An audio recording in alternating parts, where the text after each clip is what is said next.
Welcome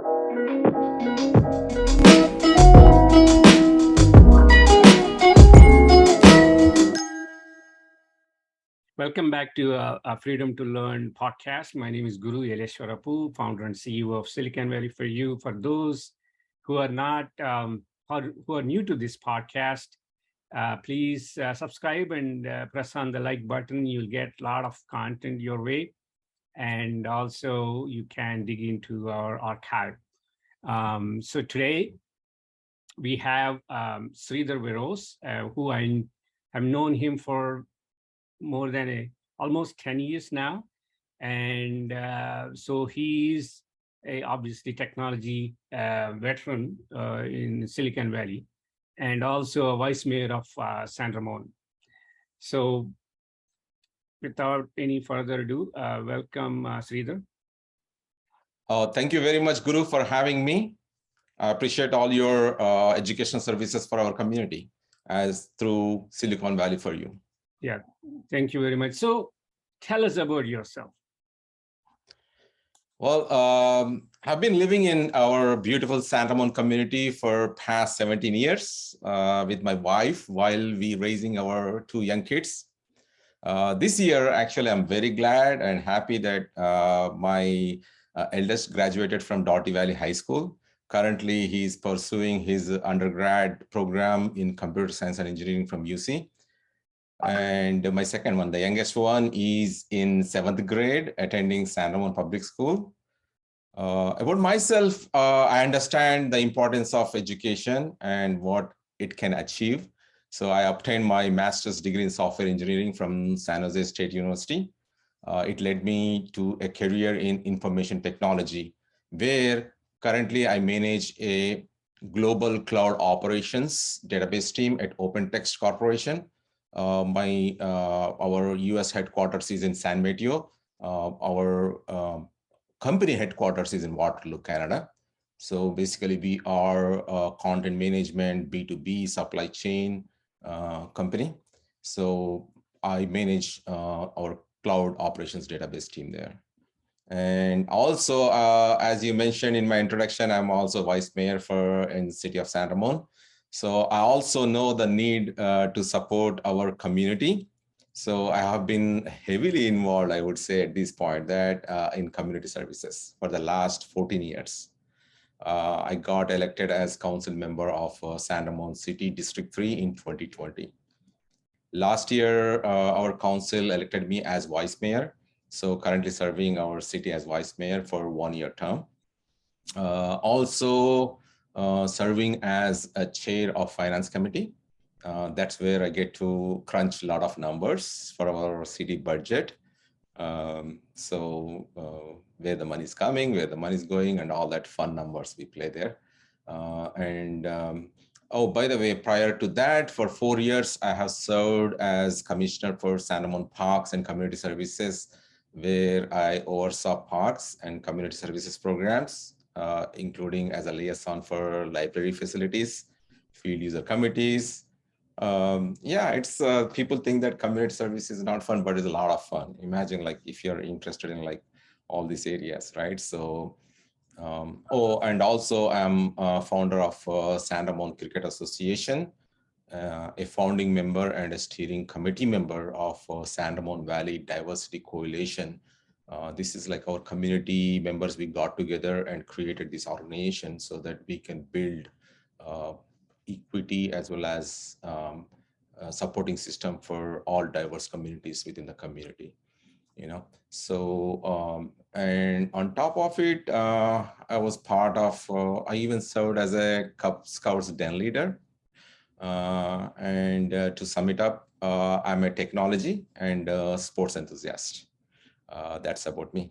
Wow. So you covered lots of ground, I'll tell you that. It looks like you're very, very, very good at time management. So, you know, dealing with so many, I used to play cricket. I stopped playing cricket. And as simple as that. So in other words, it takes a lot of time and effort to be able to be out there and, you know, able to serve all these different things. So I really appreciate, especially being a resident of San Ramon, On we want to thank you for all the service you're bringing to the city of San Ramon. And the can you talk a little bit more about, many people probably don't know, as you said, this community services has different legs. So can you talk a little bit about if there is any, youth element to this? In other words, are you serving any particular um, way to the youth? Because this podcast is mainly for the students and parents, obviously. So that's the reason I'm asking that question. Throw some light on, what are the activities you're part of in terms of serving youth. Oh, yeah, sure. It's a great privilege, first of all, to serve our community as a council member. And, that's I have what I always say is the passion, right? That drives us. And uh, youth activities, actually, certainly, that's a big motivating factor for me to involve in community services. Because I strongly believe that arts, education, sports, they play a vital role in building a well-rounded child. So these are very critical elements that, as I mentioned before, that I'm a sports enthusiast. I love mentoring, coaching, and playing sports. These combinations, I think, enables me naturally to blend with youth, because youth love to either sports or either arts. Somewhere they definitely meet, right? So definitely there are certain major achievements that I take pride in, especially about San Ramon Cricket Association Youth Academy. The idea that when we started was how we can take out electronic gadgets out of their hands and put them outdoors and make them do some physical as well as social networking. That was the idea that we started. And today, I'm very proud to say that from our academy, which is from 10 kids or 20 kids, it's now around 300 and plus kids from our community who are part of that academy. And also, there are 2 girls got selected for our US national cricket team, and 3 girls got selected to US regional teams very recently, and 3 boys from our academy, they got selected for US men's. I'm not talking about youth, I'm talking about men's US Wow. team. So they're playing. So that's I always feel great about it. On the sports side, I just want to, I may be digressing a little bit here. So when I started this cricket, one of the city leader asked me a question. Sridhar, we have so many sports in our city, like basketball, we have football, all these sports, right? How come, why you want to bring in one more new competitive sport? Then that's a very good question, right? So then I realized, okay, the thought that I shared with that leader is that, one of majority of our community are immigrants from South Asian countries, and we carry a lot of Commonwealth sport, that is cricket. I played cricket, I grew up, and frankly, most of my leadership skills I learned from cricket, playing cricket. I never went to any MBA school or there is nothing, no mentor for me. So I learned all that through as a captain or building a cricket team and all that. So, and when we play with our kids and all that, it is easy for us to relate, connect to them.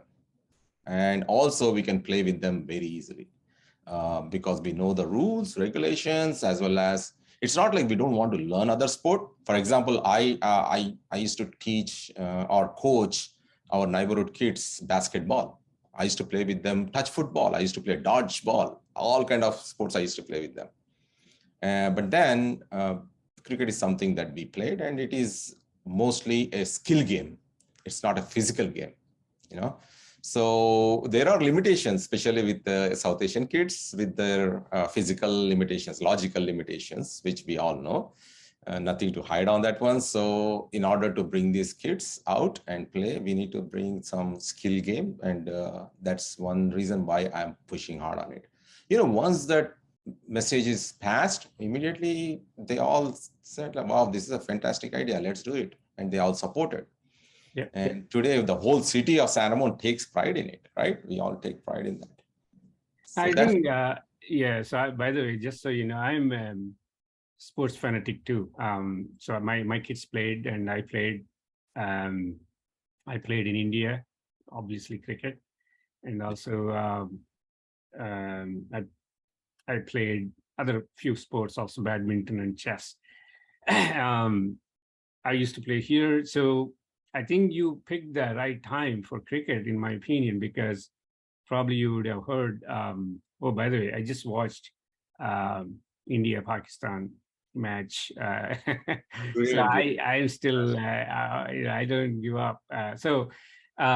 But I think it's the right time. So I was, if I'm right, in 2023, the league, cricket league, is going to start in US. There is a team in San Francisco and LA, Chicago, and if I'm right, they're going to start in 2023 or 2024. Definitely, US is in the works to compete in cricket in next several years in World Cup. Is very much possible. I think they are playing right now somewhere. I forgot where it was, but a long story short, I think cricket is the new addition to the American sports. I also follow American sports very closely. My son played for Doherty, a varsity team, soccer, Nice. and um, I know baseball pretty well. My son played San Ramon, gold team. He was on gold team baseball. Um, I understand where you're coming from in terms of developing their leadership skills through sports, being part of the team, and how to fit into the team, and also more importantly, how to understand how to fail. So you're going to fail. We're all going to fail, and the sports teaches very quickly that you're going to fail and you're going to lose. And when they lose, how do you deal with it? That's the important part. Losing is going to happen to everybody and anybody. Okay, how you are going to react to that is the lesson that one can learn only by doing it. There is no subject for that. There is no, okay, write a book and read about it and pass an exam and say how to lose. And then Exactly. you still don't know how to lose. So I fully understand with you. And other thing that you mentioned, which we are trying to do in different ways, take away those electronic stuff from youth. So I always say that people are, our time, we had this human bond, friendship, classmates, Oh, yeah. all that is still there, but don't get me wrong. But point is, people are more connected to devices than people. That's true. That's right. So we are trying to get them out of that by saying, okay, you can still be on the screen instead of playing. Why don't you do it? Why don't you create something? If you create it, and then if you can still on the screen for a long time, you're going to be very successful. If Yeah. you can create, yeah. Exactly. See, the one thing that, like, as you mentioned, you create something, right? So rather than being always a consumer, Yeah. you are building them to be a producer, right? So that's a track that right track you are bringing that for them. Yeah. So that's exactly what I'm saying. If you are glued to the device and are also able to create or contribute to the world, hey, man, there's no doubt you're going to do well regardless of what you choose to do in life. So, yeah. And I think those are the takeaways. Even my son says once in a while, he learned some of the life skills through being part of the baseball teams. When you go on he used to be on competitive leagues, and then when they go on, these tournaments, you lose one after another. Like they go with them, game plan, right? We are going to beat this team. We are going to beat that team. That's not a big deal. Everything becomes opposite at times, and then you wonder, what are we going to do now? I mean, so I think that they teach a great lesson that stays with them for lifetime, in my opinion. Even Michael Jordan once said, many people said, but Michael Jordan happened to be one of the top guys. He said that in the beginning, when he was losing, the lessons he had to learn in a hard way is how to deal with loss. And once he figured it out, and he understood how to win. So he put it very succinctly, in my opinion, because I think the failure teaches more than success.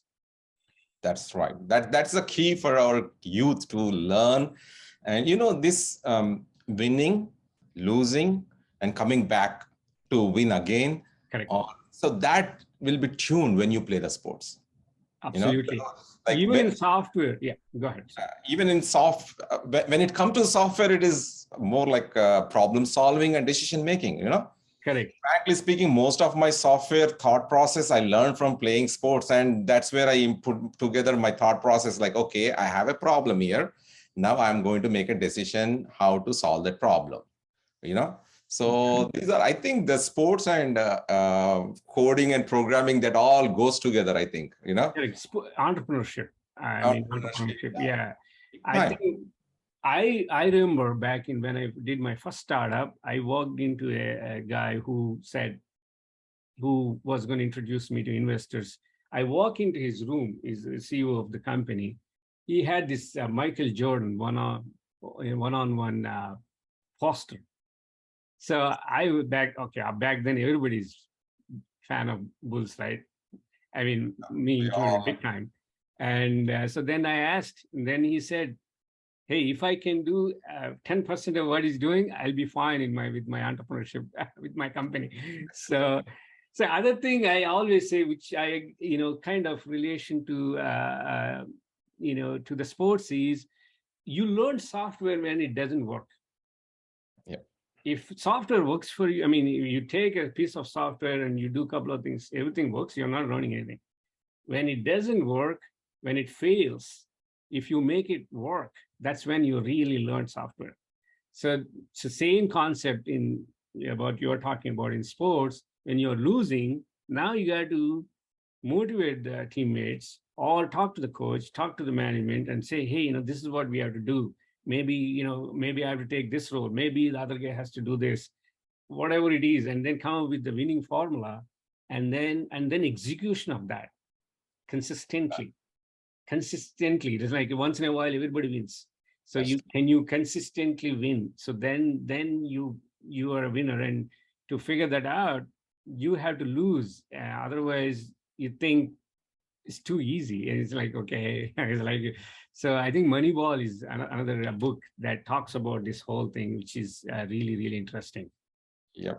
So a lot of these youth, that's why, like, when we started this youth program, some parents, they came and asked, hey, Sridhar, what is there for our youth, like for our kid, what is the future in the cricket for them? Correct. What are they going to achieve out of all this cricket? So there is no path roadmap where they'll become like national players and all that. Then I told them one thing, that you know what, I don't guarantee any kids becoming national players or this player or that player, but one thing I can guarantee is that will build their character. Got it. I agree 100%. I think that applies to any sport. I mean, you're absolutely right. I'll give you another. If you take the Warriors team, if you take the 10th guy, 5 starters, right? 5 bench, take the 10th guy. Probably people don't know his name. You know how hard it is to be a 10th guy in Warriors team? It's very hard. And you have to be, maybe top 1,000 or 5,000 players in the world to be a 10th guy on the Warriors team. Nobody knows his name. So, and then if you go to minor league, and probably he may be star in his school. Now he comes to Warriors. College, minor leagues, everywhere, right? No doubt about it, right?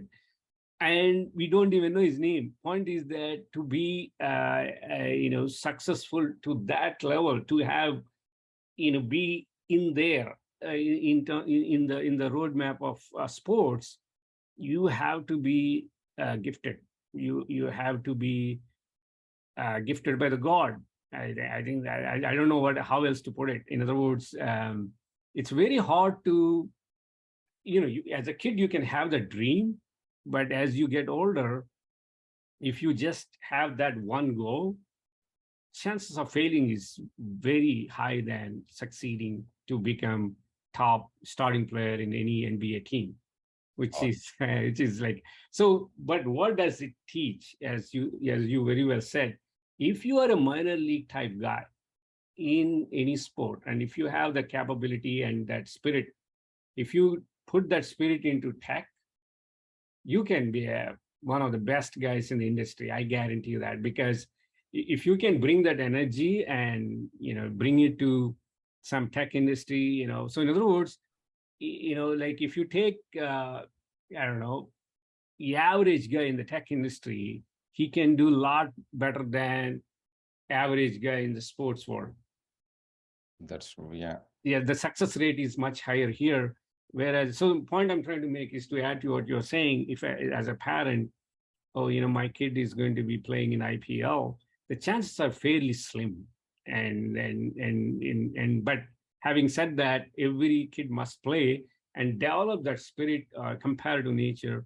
If they do, that can translate to other professions they might choose eventually. So that's what I usually tell parents, that you at some point you have to draw a line and say, if you put all the things in one basket, if that basket disappears, you'll be in trouble. That's right. So yeah. So now with that, right, like let's get into the next one, which is a nice segue into what we wanted to talk about.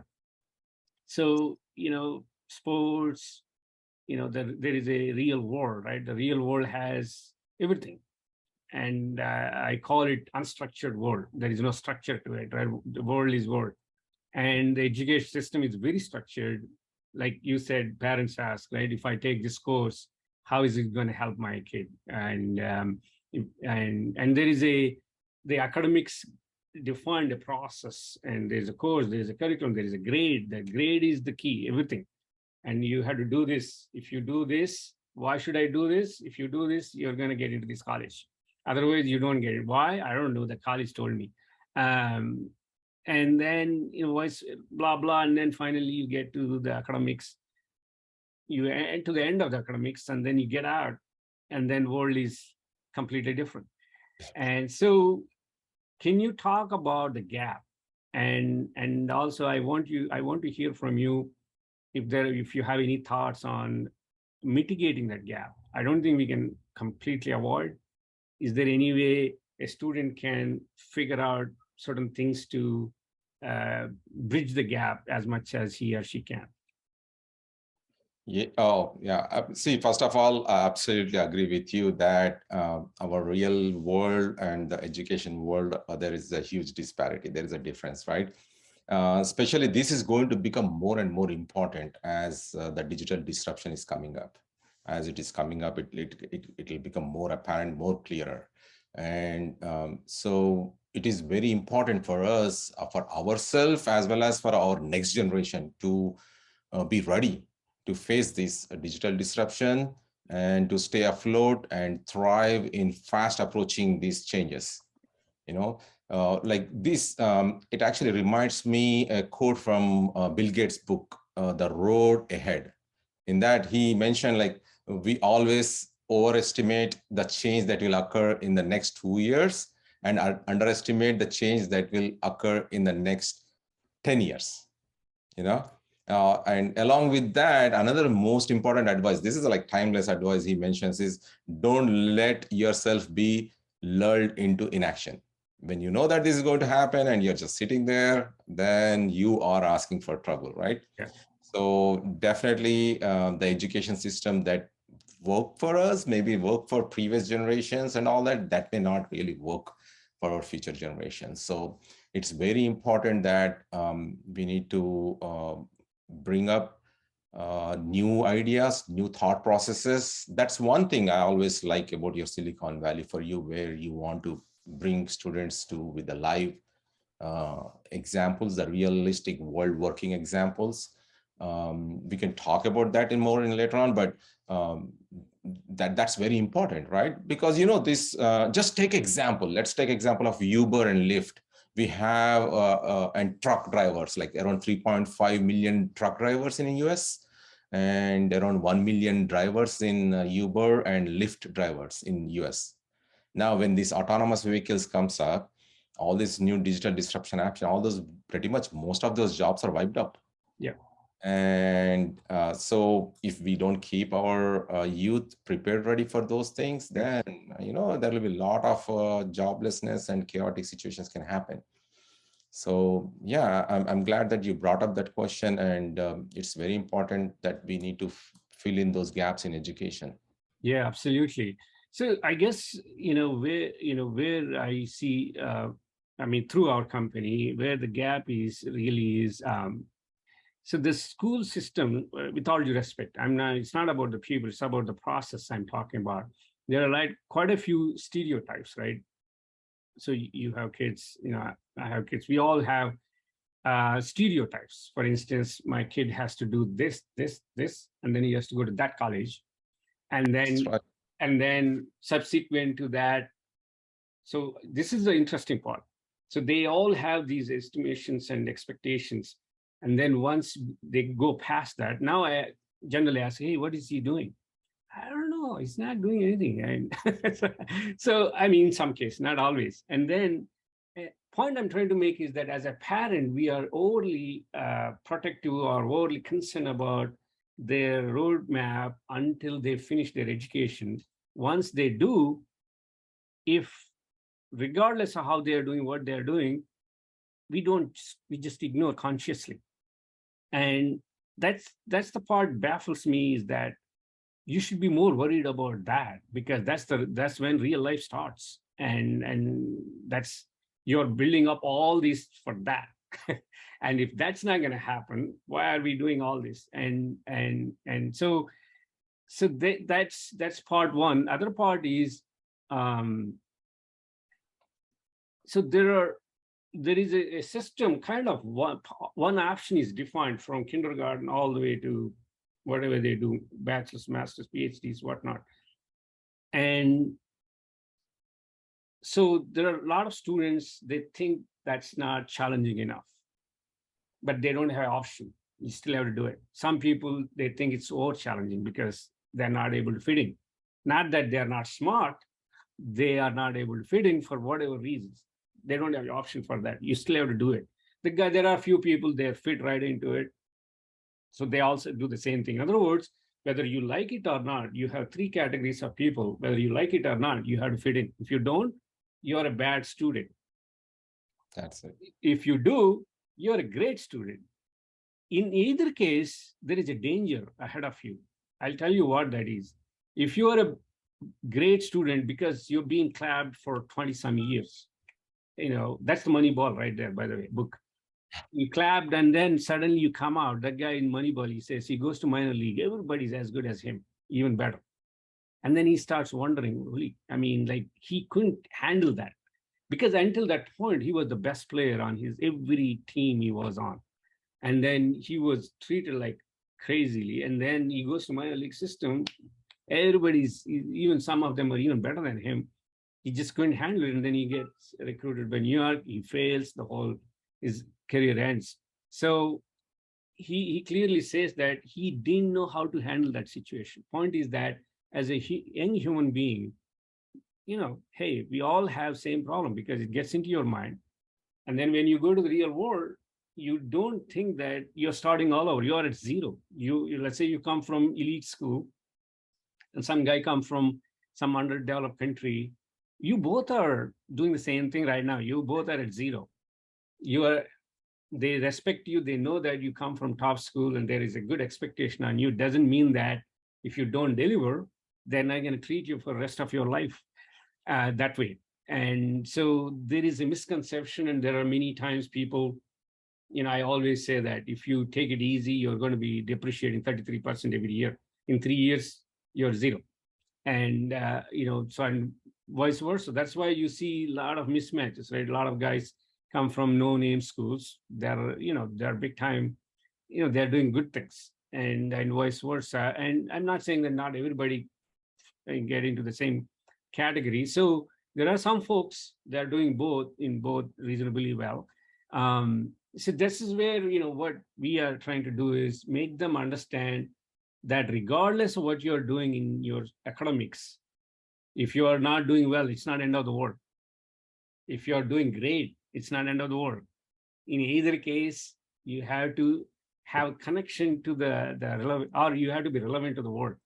If you're not relevant, it doesn't matter whether you're bad or good or mediocre student. So that's the concept. And then, so with that, can you talk a little bit more about, you are a tech, so your primary profession has been, being in tech for so long.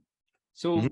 So I believe that regardless of, what they want to do in life, whether they want to be in tech or otherwise, they should be connected to the technology, especially for the future generation. And sooner. In other words, it's like I always give the analogy of biking. You can, as a kid, you can learn biking even if you keep falling. Once you turn 30, learning biking is not easy. So, tech is in a similar situation right now. If you talk to some of the, you come across a bunch of guys, they say, oh man, this whole tech thing is not for me. I don't know how to use all these devices and all that. The reason is it's a mental block. Oh, And absolutely. and also, some inhibition, because tech moves so fast, and they don't want to look stupid in front of people, because they don't know how to use it. So my take is that, so can you talk a little bit about the relevancy of tech for the future generations? Yeah. See, one thing I always advise youth is whatever domain you are interested, whichever area you want to go, you code. Yeah. You should code. Yeah. The reason why I say is because I think coding or a programming is where you build your brain to develop a problem solving and decision making. So coding is not just about writing some program, or that's what I, even when I talk to my kids, when I talk to them, this is what I tell them. You want to become a doctor? Fine, become a doctor, but code. Yeah. You want to become actor? Fine. You Yeah. do whatever you want to do. But what I advise is do coding, programming. This is where you guys will be challenged with the problem. And when you have a problem, then you have to figure out how to provide the solution. And when you're trying to provide the solutions, you have to make decisions. And this is how your life runs in real world. Yep. Like even in city council, when people were like, when I was running for election and all that, and when I'm in the city council, and one thing I tell people is, who comes and asks, hey, what exactly is this? I want to run city council, or I want to do this. Then I tell them, like, see, two things you need to have for city council, that is problem solving and decision making. You continuously bombarded with problems, and you should be ready to figure out the solutions. And then you need to be ready to make the decisions. And believe me, most of that character I built is, again, coming back to thing is because I did coding. Yeah. I'm never because, and also my mindset says that, yeah, there is a problem, but then I know how to figure out the solution. Yep.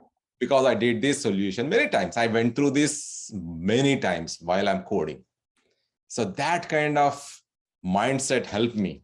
So for me, that's one thing I felt like when I got into the city council, when I was making conversations, making decisions, or when I, even my workplace, right? Even at my workplace, I have, believe me, every day I have to make decisions. Yeah.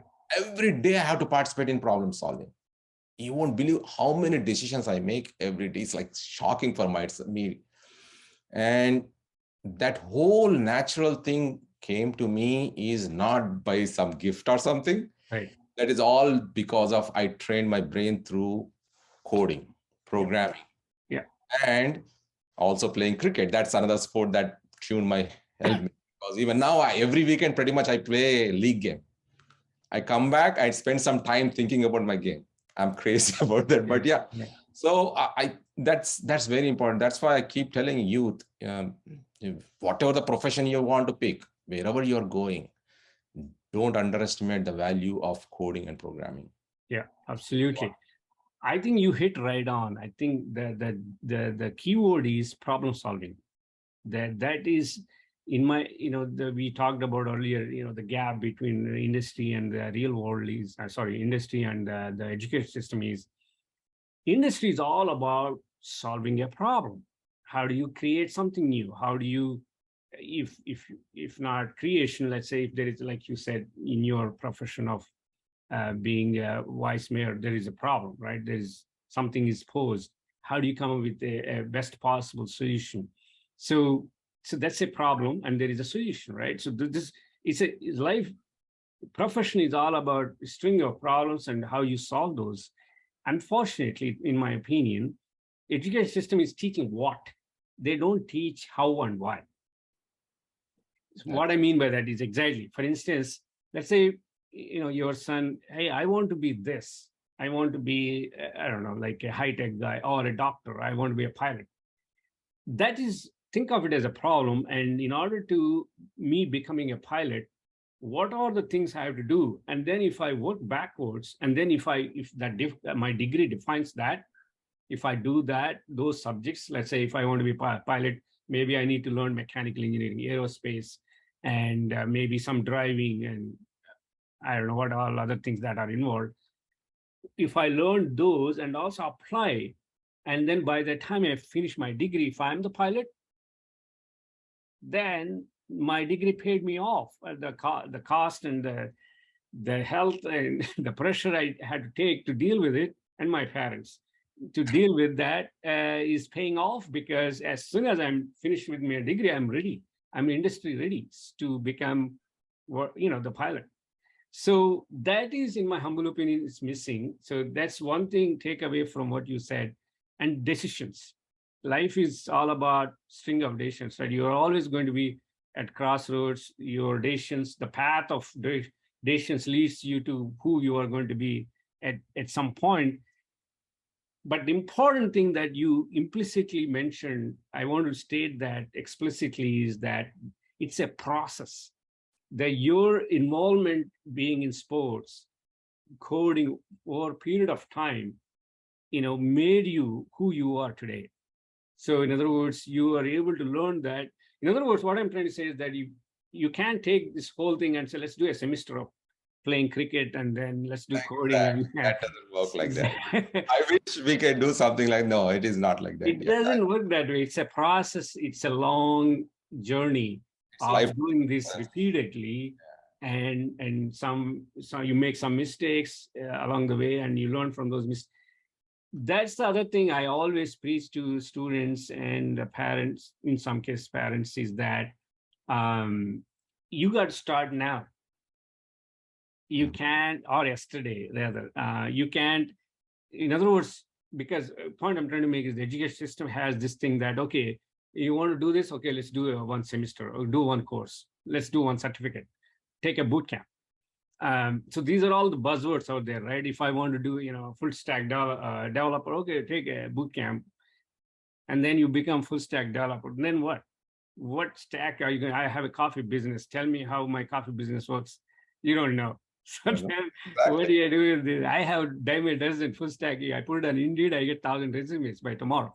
So I want a guy who understands my coffee business and then solve my problem. So how do you generate revenue for my coffee business if you don't know what? I don't need full stack developer.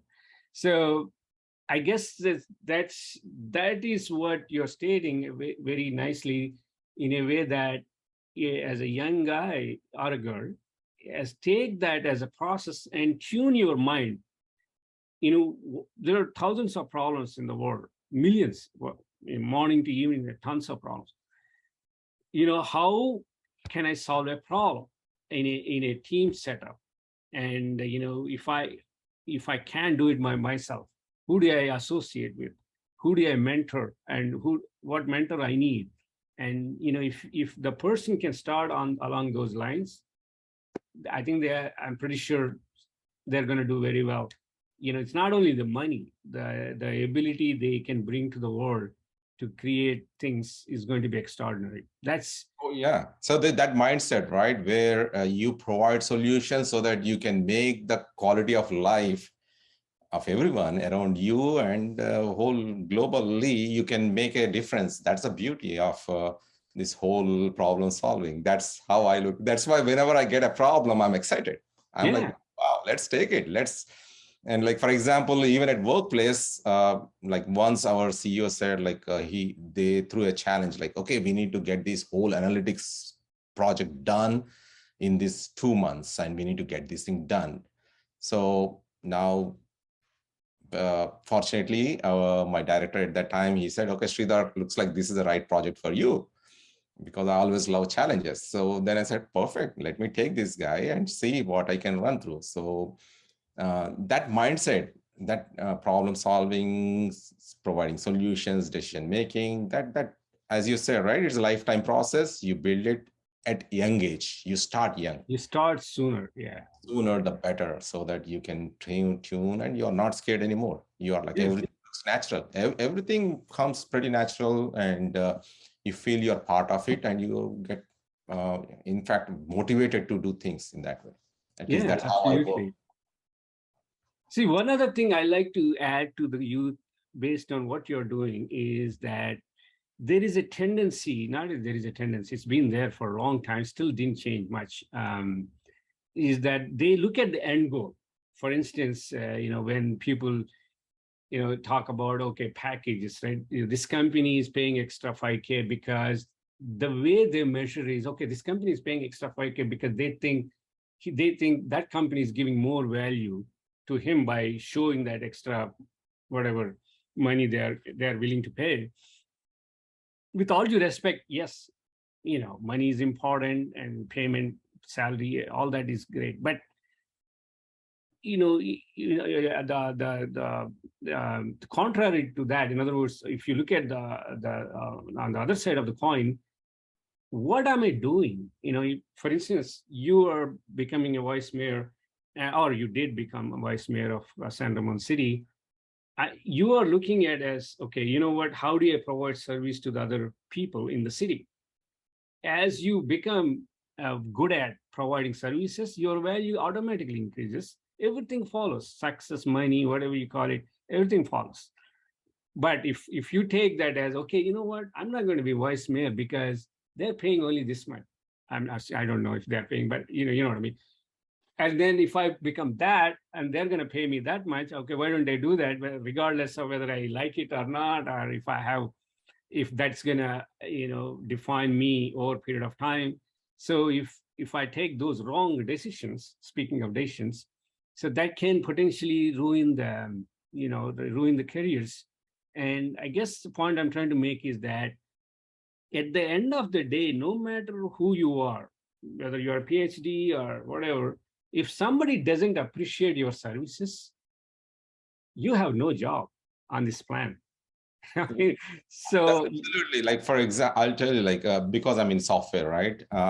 I get paid as a city council member, as a vice mayor. I do get paid, but then I can make more money. Even if you ask me about the money, I can make much more money in the industry with the time and effort that I put.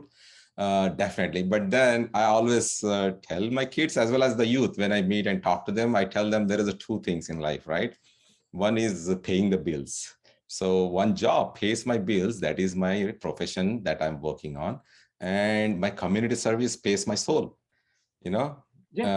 Like, for example, I take pride when I walk in San Ramon City and see, as a commissioner, when I worked on parks, I take pride in our parks, because when I see how it used to be our parks and now what they are and all that, that makes me feel so happy.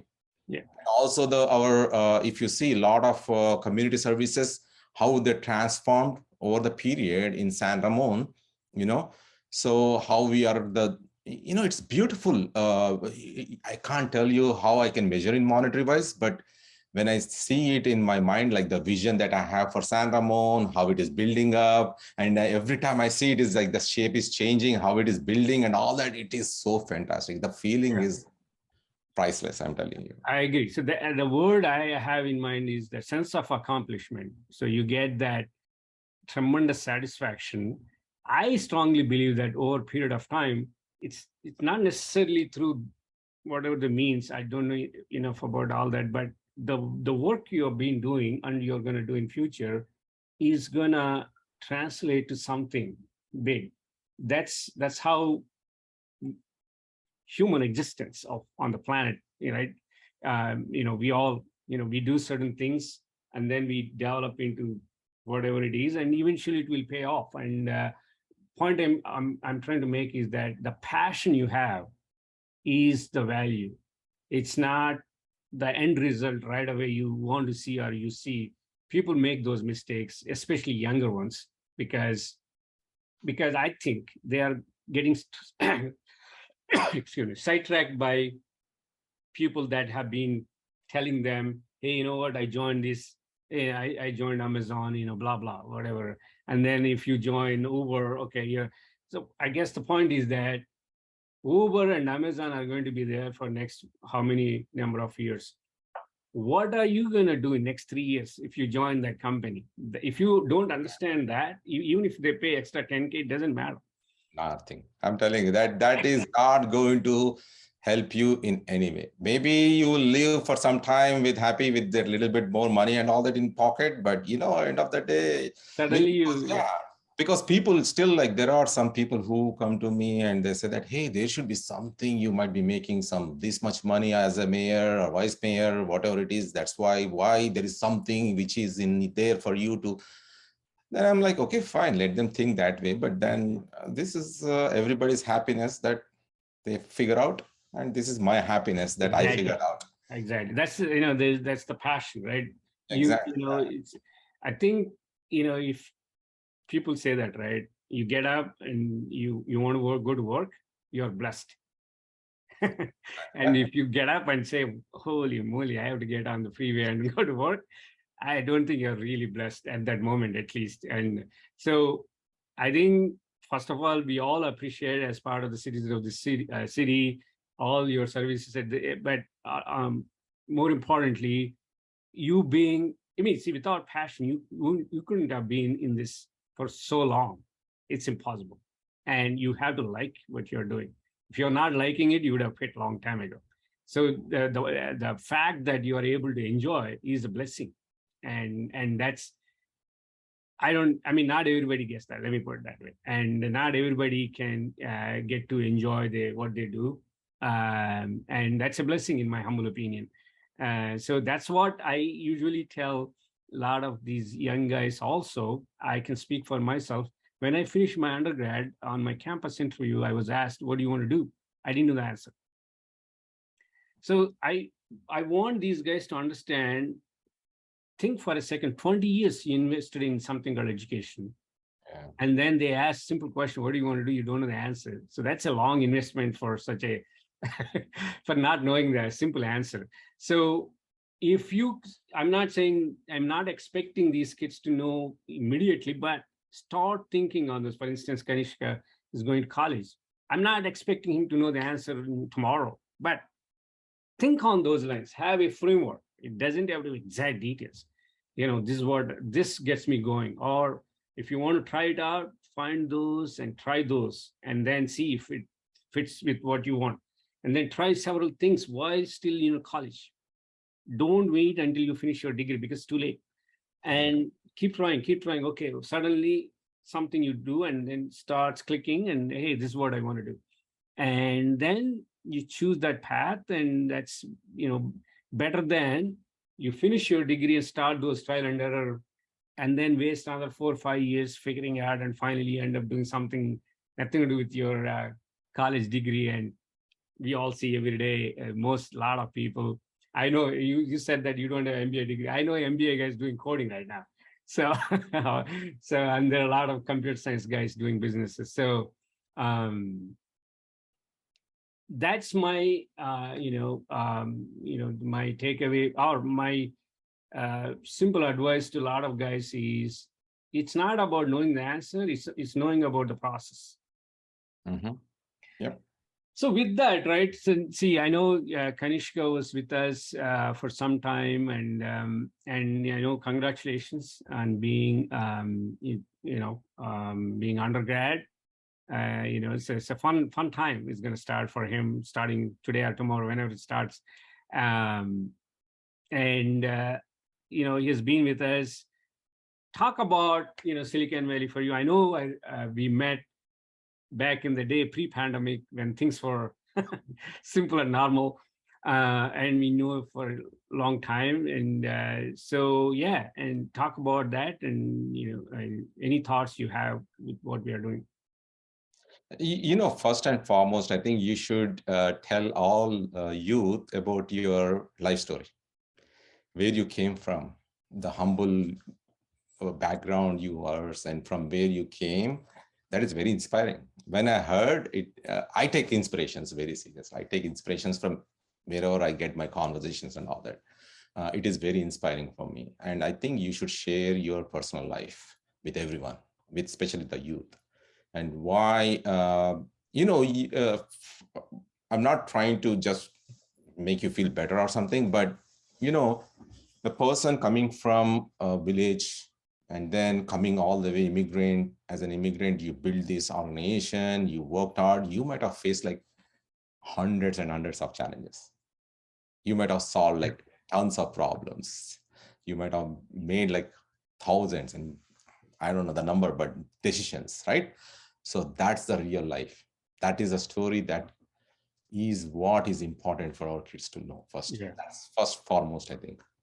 And then coming to your Silicon Valley, why I really like is you are providing the realistic job training, not like go chapter 1, go chapter 2, go chapter 3, 4, 5. No, not like that. You are picking the training sessions that you are picking is which is realistic in the world, real world working force, right? That's very important. That's where they miss in the academic. We have fantastic schools and all that, but they follow the academic guidance, right? So that's where they are getting that that gap is getting filled because of your Siliconvalley4u. That's one thing. The second thing is internships that you provide. I'll tell you, Kanishka did a brief internship Right. place, right? He still talks with me about it. That means how much it means. I'm like surprised. Yeah. For this, right? So that's amazing experience that if the kid with that such a brief internship still, if he's talking with me about that, means it is, imagine how much impact he got out of it.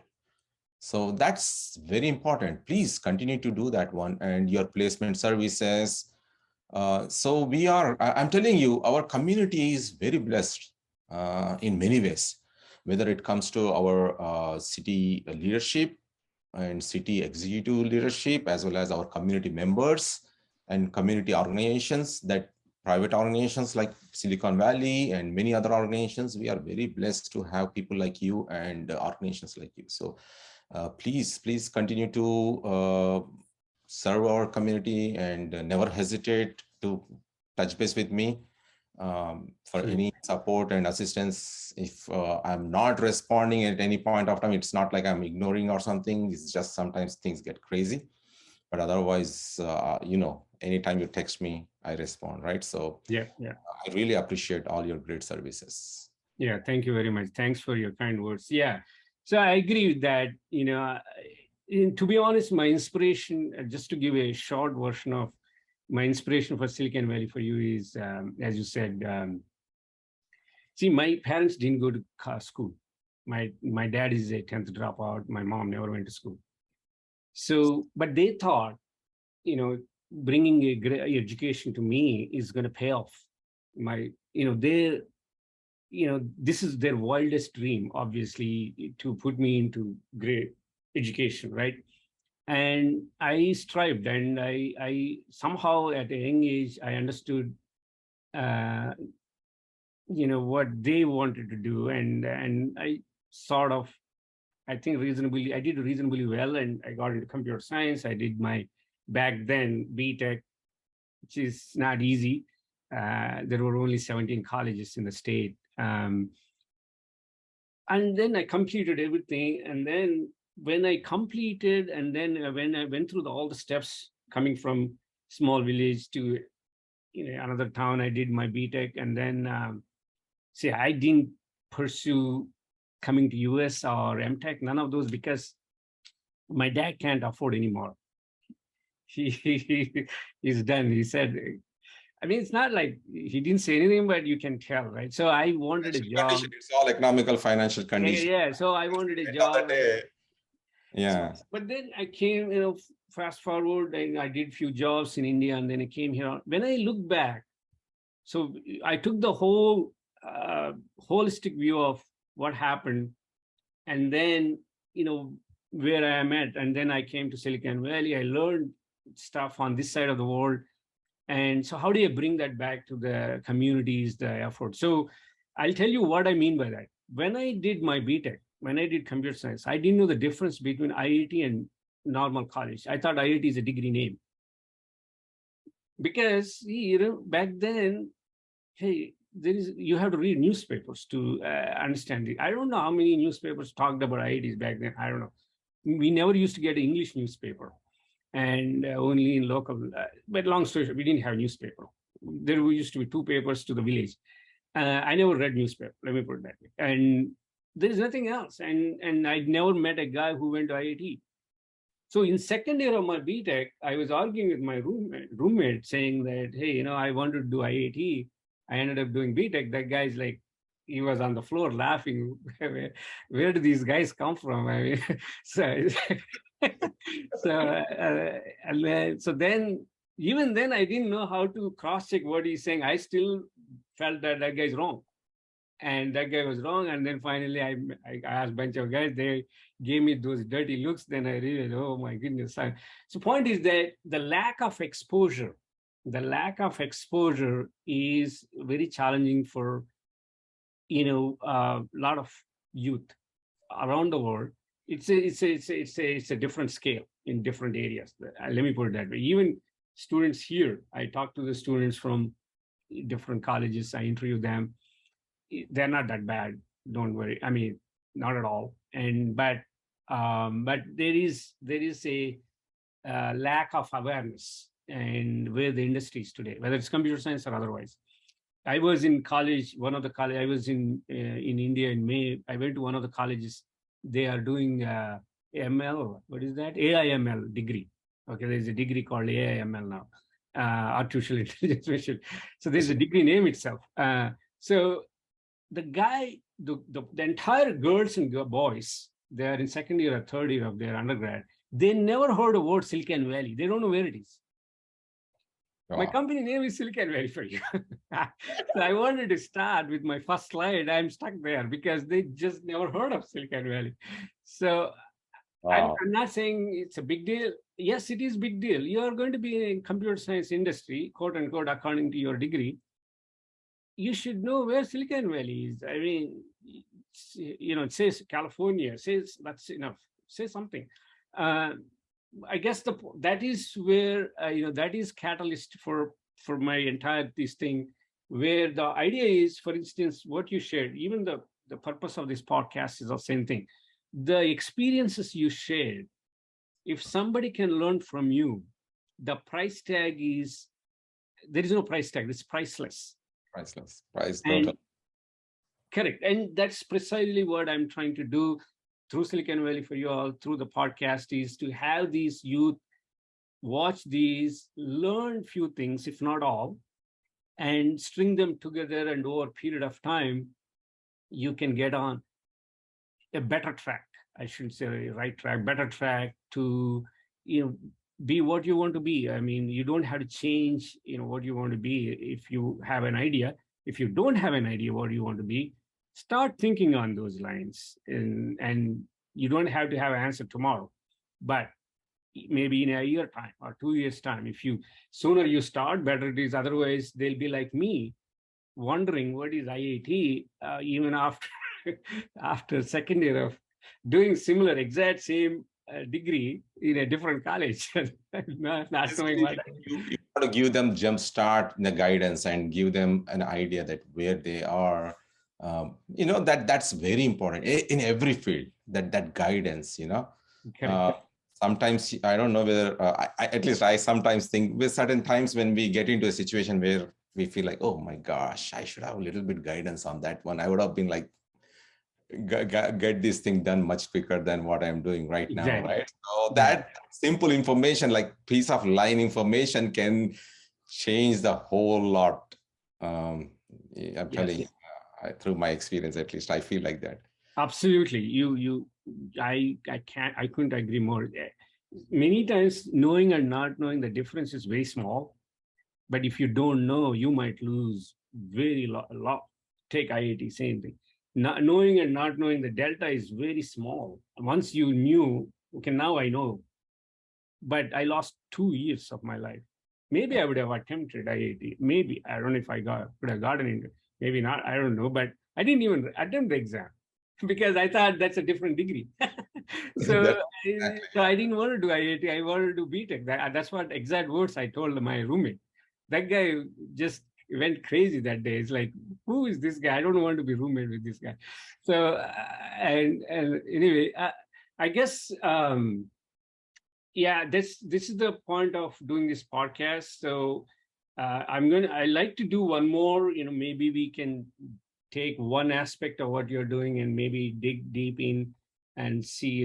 Maybe hopefully that content can potentially help some of those guys. Let's say if somebody wants to be in the public service like you're doing, and what it means, and not everybody has idea, and even if they have an idea, I guarantee it's pretty vague. And so that's why we create this content, and we just hope that these kids can watch and get benefited out of it. So I bet you may get a lot of data science and database guys like me on technology side, but yeah, for sure on the community services, yeah, definitely I can add value. And I'm ready to even talk about data technologies and all that, because I have a database, working in databases, almost 25 years of experience. And I don't want to put all my certifications here and all in this call, but yeah, I did a lot of work in technology. And again, that's my passion. Technology is like a passion for me. I enjoy even now. Every day I like to learn something new. correct. That's the fun part about technology. Exactly. I think to add to what you just said, especially from here on, I shouldn't say from. See, you don't need certificate. I mean, the value you bring to the table is way, way more than any certificate can provide. Even if you get a certificate from, let's say, Stanford, do you think people care? Let's say you got a certificate in Linux administration or database administration or database 10 years ago from Stanford. Who cares? Databases are different today, and everything is different today. So the Linux you knew 10 years ago, no, it probably doesn't exist anymore. Unless you renew those certificates, nobody can. Point is that from here on, the intangible things that you bring to somebody, to a mentor, cannot be found on any video tutorial or textbooks. Yeah, it's like lifetime experiences, right? Lifetime experience. And for instance, let's say, to solve a certain problem, you may need this package versus that package, use this versus that. I don't know how much you can capture and write a book, and you only experience that intuitively what you can do. So in other words, you take on something in the space you're in, and then some guy who read books about the space you're in and he's taking on the project, there's an ocean of difference. And so they need a spec. They need us to tell what to do, and they'll do it. Hopefully it works. Whereas somebody like you can take on and take it end to end and get it done. So that is the kind of thing, I always try to preach to all these guys is, for instance, when Kanishka did internship, the point of internship is it's not about, okay, Python or Scratch or 3D printing, whatever. That's part of it. The bigger part is the other student able to understand from you? Yeah. If you are a 3D expert and the other guy came and called us and said, I don't understand what he's talking about. It doesn't matter how expert you are, or you may have a PhD, it doesn't matter to me. You need to learn. You need to learn to make sure that guy understands what you're talking about. So that experience cannot be simulated. We can't simulate and train them in the course. The only way you learn is by doing it. When you do it, some guy says something, and these are all real-time situations. You can't predict them. There's so many variables like jump into it. And you have to practice how to solve it and be humble, regardless of sometimes it feels like they're wrong. No doubt about it. There was some, yeah, anyway. So sometimes it is possible that customer may be wrong, but you should never say that, hey, you're at fault and you're wrong. Don't talk to me like that. You can't say it. And you have to politely say that, hey, this is the situation, this is what happened, this is what happened as a result of this. And then you have to politely express your desire to develop the kids' abilities and in that context, so that parent can appreciate, although then they realize that they're at fault. Hopefully, if they don't, that's fine. So long story short, what I'm saying is that kind of experience can be learned only by doing. Yeah. You can learn by saying that it reminds our council meetings. You should attend some of those council meetings when we get those questions, right? There can be, like, as you said, these things we learn through the experiences. That's we right. learn through, By doing it. Practice. That's it. By doing it. I mean, to do it, you need an opportunity. For instance, you have an opportunity to be part of the council meetings, and you have the opportunity to, in real time react to those questions and figure out what to do and all that. Now you are at a point, for instance, myself or somebody who never did this before, you sit in the council meeting. So we start wondering, hey, what are you talking about? So in other words, that opportunity also has to be presented to you. That's what we are hoping to do as part of our process, to bring that opportunity. You can be extraordinary, but sometimes if opportunity doesn't present, you may not be able to showcase what you know or what you don't know. Or so I think that opportunity and the ability to thrive on that, once the opportunity is presented, you have to be ready. Exactly. That's why the gap that is building more and more, why we need to build our youth ready for those. Actually, ourselves, even we are constantly changing. We ourselves need to be prepared, as well as our youth, next generation need to be prepared, is because of that. They need to be, there's so many variables, right? Like constantly we'll be hitting with so many variables, and we need to be prepared, ready for it. Even when you, for example, I didn't mention anything about my election campaign. Election campaigns contain so many variables. Yep. Tons of variables. And these variables keep changing time to time, right? And pressure, right? There's a lot of pressure, and there is a time pressure as well as pressure of succeeding. Exactly. So it's amazing how you need to handle those things. That's the beauty of the education that you are providing. So please continue to provide that. Thank you. Yeah, thanks a lot. I really appreciate. And I'm going to end this podcast with this fun question I usually ask.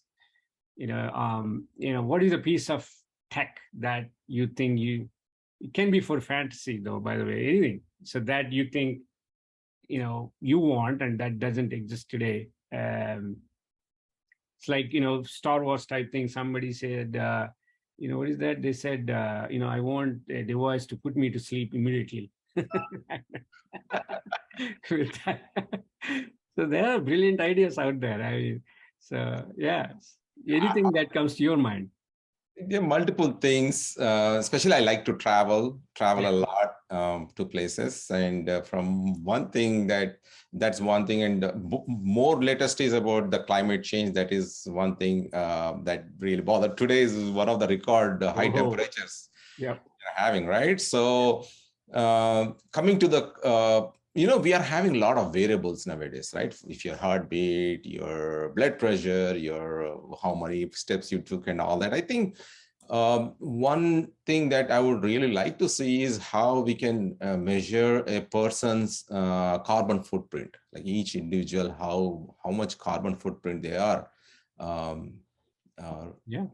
putting, right? So producing in the day-to-day, that can give, because a lot of these issues that I see, especially the social issues, are knowledge, awareness. Yep. It's all about awareness. So that's one thing I would definitely like to see. And on the travels, that's like, and especially because it's so hot, that makes me think more and more that we need to take serious thought process on that and look into that kind of solutions.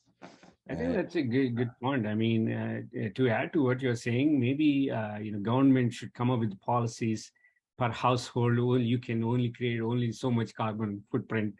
So, in other words, you can't buy 20 cars with uh, creating all kinds of hazard material for the environment. So, To fix this one, this is impacting throughout the world, right? 100%. I think we need to, if we can, as you said, at least make them pay for what the footprint they're putting so that it can clean it up, right? Or even a lot of people, I'm sure, once they get awareness, for example, let's say, before we had this Apple Watch or something, maybe we wouldn't have been, I'm pretty active, but still, at least it gives some motivation, right? So what you're doing, oh my God, this only I'm working, activity and all that. Yeah. That way, that awareness can change, I think, at least certain percentage of the population, maybe not 100%, but I agree with you. I agree with you. Right? I mean, right now it's super hard to hear, and in Dallas, it's like raining, cats and dogs, and India is getting flooded, right. and it's just unpredictable. It's crazy, and you don't know, what to anticipate, and I mean, yeah, I think those are definitely issues that needs immediate attention, especially for the future generation people and us as well. But I know it's a fun question, but I just thought, okay, because sure. What's happening in the world right now, so I thought like there's one thing I would definitely like to see something on that technology. Yeah, I think that's going to be there though. It's already, I think technology piece is there, but it's just the regulatory part is the problem, right? As always. And I don't think it gets imposed by, our governments. They're very slow. I don't want to get into all that. But in other words, what I'm trying to say is that if that is the need, I think we can come up with these devices.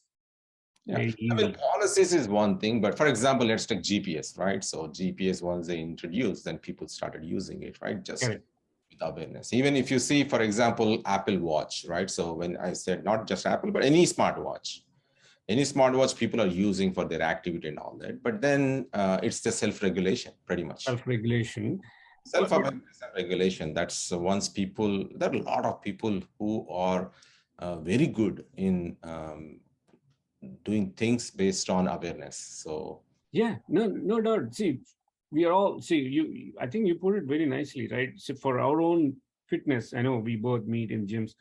For our fitness, we watch Apple Watch and then we follow. However, the one you're talking about is for the rest of the world, what you're doing to the community, right? So that's where, unfortunately, although people are aware of it, some people tend to ignore, even though they're aware of it. It's always there. It's unfortunately, even that's if you unfortunate part. That's where I'm saying some kind of regulatory, like like you said, policy is the keyword. If you put a policy around it, saying that hey, if you don't do it, this is the penalty, or some measure, whatever it may be. I would say there's a pretty long shot, at least. That's a long shot. Yeah, at least we should try. At least if we get some technology like that, I think that will people be aware what they are doing for themselves, what they are doing to the earth, so that they'll be more cautious. Yeah. Thanks a lot, Sridhar. I really, really appreciate. And also, I like to congratulate on all the things that you're doing, a lot of things you're doing, in terms of community service and also, being in part of the technology. Please continue to do so. And we really appreciate, again, as I said, being a citizen of San Ramon, which I am not well versed with any of those activities you're part of. But please do, and I think a lot of people are going to benefit out of it. Especially, by the way, I enjoy the fruits of it. I do go to parks. I do a lot of hiking, and I'm out almost every day. City center, man, the place is vibrant and really, really nice. I go there almost every day. Not almost, pretty much every day nowadays. My workout session is kind of connected to that because my gym is a couple of blocks away from there. I walked from it. So long story short, I am one of the beneficiaries of some of the services you are doing to the city. So please continue to do so. And then, as I said before, we'll do another podcast sometime soon. And I really appreciate your time.